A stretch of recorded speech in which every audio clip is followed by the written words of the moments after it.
And as always, if you're new to the channel, please consider on smashing that like button and the subscribe button. It lets me know you're enjoying the content I'm bringing out for you guys. Alrighty guys, so this is my updated Shaddoll Invoked profile. You guys seem to really love it when I put Shaddoll stuff up.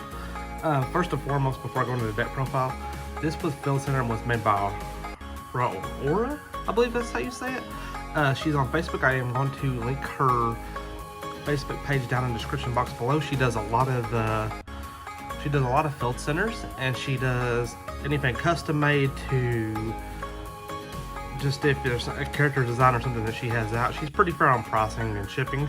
The quality is nice. You don't have to worry about tearing up. I had this custom made for the team. Also check out Team Curry Band. The link to the description box to that page will be in the description box below, where we have deck profiles, and we're going to be doing combo tutorial videos throughout some of the decks that you may see that's topping. If you want to see what locals looks like, or kind of like the aspect of what's going on with locals, we do a lot of locals profiles there with some matchups that we have uploaded. So Team Curry Bandit all the way. But guys, let's go ahead and not waste any more of your time and go into my updated Shaddoll Invoked list. Starting out with the monster lineup, we're going to do the hand trap lineup. In the main, we're going to play 3 Ash and 3 Lancia. Okay, so this can be Nibiru.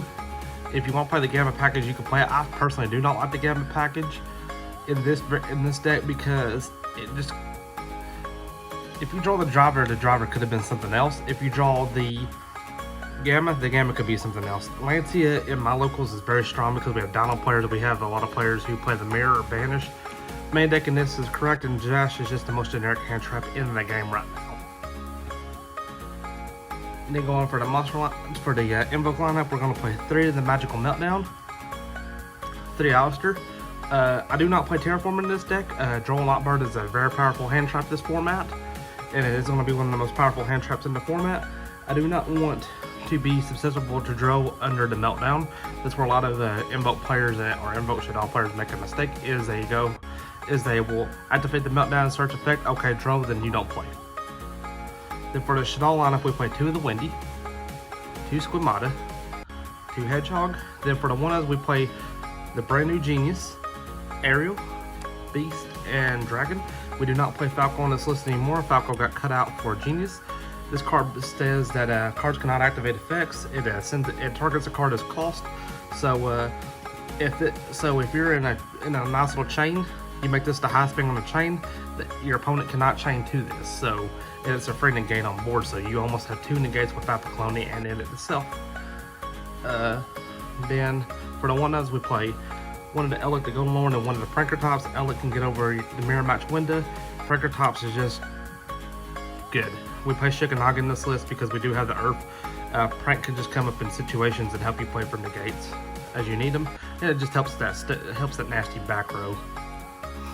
Then for the fusions, we play the Super Poly, the Shaddoll Fusion, 2 of the Shaddoll Fusion. I told you I was going to cut this to 1, but I went ahead and decided to keep this at 2 because it just comes up in times where you just need an OTK. Keep in mind that this list is 41 because I did have to cut in the Genius and there wasn't really enough, and I felt comfortable enough to cut. 2 of the Invocation, 2 Triple Tactics Talent. This actually will help you steal Dragoons or help you just steal bodies to where you can keep board presence just really nasty.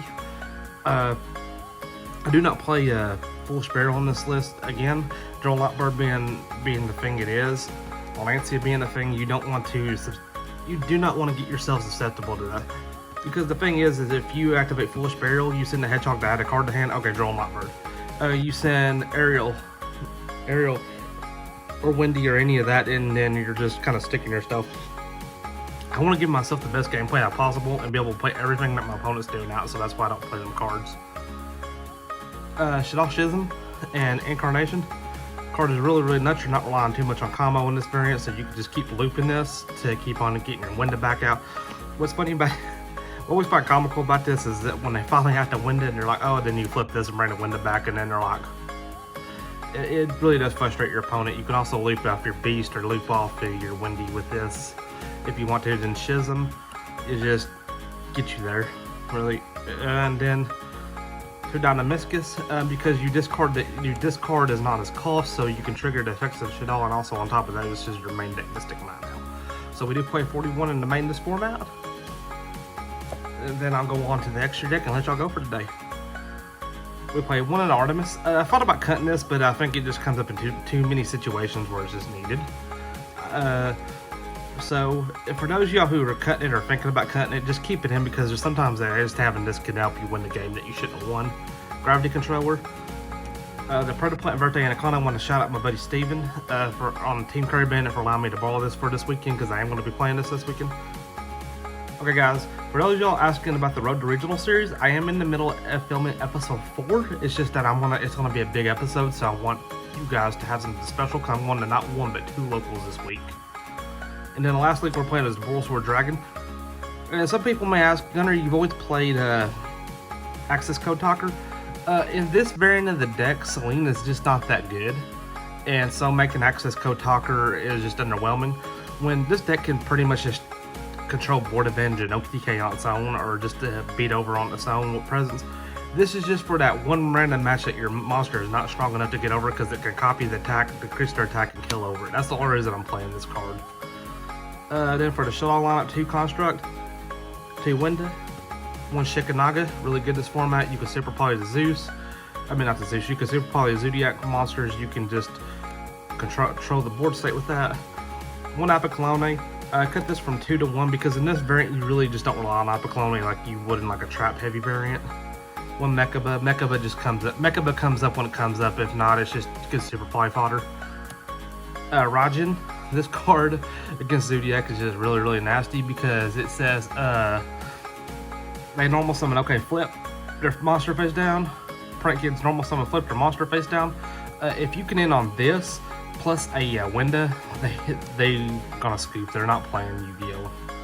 Purgatorio. I debated cutting this in and out, but this actually can help you clear boards and win games that you shouldn't be able to win, or what never had like that better of a chance to win. So just keep it in. Aguides, just a nasty card. And for the final card, I play Starving Fusion Venom Dragon, just because if they want to get if your local neighborhood Dragon Link player wants to get some type of way and wants to leave yourself wide open, then go ahead and super poly their board off, and then you play. One thing I always loved about this Shaddoll, and that's why I actually personally play it, is the fact that you don't worry about Dragon Link. Like, Dragon Link is nothing to you. In fact, Dragon Link is, if I talk about a match being free most of the time, Dragon Link is a free match against this deck. And that's because the reason that you can just outgrind them, you don't care about the negates, because the negates don't phase you, and it's just makes it to where they're not going to play most of the time. And so that wraps up the main deck, and I'll go ahead and show y'all my side deck here real quick that I'm going to be playing this weekend. The Dark Ruler, no more, just direct boards are just there if you need it, honestly. 3 to Drill and Lockbird, because this is a very powerful hand trap against most decks, especially during the mirror. You Drill and Lockbird them, then you can use Alistair, then you can use this in Invocation, make Cryogenic and pass. Then they're not playing. 2 Nibiru in case combo just gets out of hand. Then for back row, remove a Lightning Storm, 2 of them. 1 Twin Twister. Now, I do own 3 Lightning Storm, by the way, now. But I just chose to put the Twin Twister in over the 3rd Lightning Storm, because I do play Feather Duster. But this is just to kind of get, if it's that stuck on Mystic Mine or that stuck on back row that you need to get rid of, this gets rid of it where this can't. Feather Duster, and then the last card in the deck is Tikaboo. There can be only one. Very strongest format. This is pretty much like the if you end like this. If you end a board just like that, your opponent does not play. Your opponent cannot play because you're flipping their stuff over. They can't special summon, and this locks out decks that rely on one archetype. Alrighty guys, well this is it for this deck profile for today, and I hope you guys enjoyed. I will be running this in the next the next 2 tournaments. So if you're not new to the channel, as always, please consider on hitting the subscribe button. And go back and check out my Road to Regional series. I will be trying to post, I will have episode 4 up here, hopefully next week. But anyways guys, I love you, and y'all have it safe, and we'll see you in the next episode.